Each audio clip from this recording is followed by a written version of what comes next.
Follow me on my journey with PTSD, what it's like living with it, and its daily struggle. My goal is simple. I simply want to help others understand what it's like to actually live with PTSD, to hear their story, and then to let those that have PTSD, depression, anxiety, that it's even going to be okay when it's not okay. The number one thing, and I think the number one thing that I have done was to be proactive with my mental health after my trauma occurred. Luckily, I was already in therapy. I was already being proactive, and I know that's difficult, especially as a man, in today's world. The important thing is to take care of yourself. Nobody knows your struggle. You don't know theirs. But the struggle you're in right now is yours, and yours alone. Trauma comes in many different forms. I am not a combat vet. My trauma does not stem from that, so I need to be clear about that.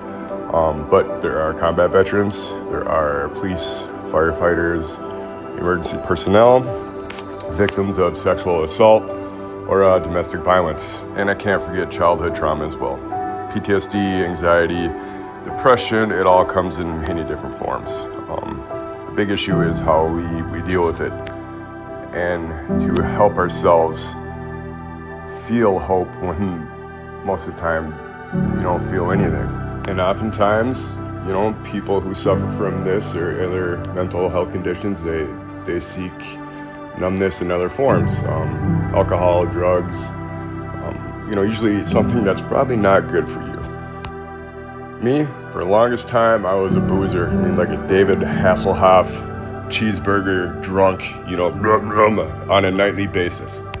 And I did that for many years before my trauma even happened. But it made me realize, after I got sober and after my traumatic experience happened, how deep my trauma really ran. And in hindsight, I see why I drank so much, but why it kept me miserable, and that's where I wanted to stay.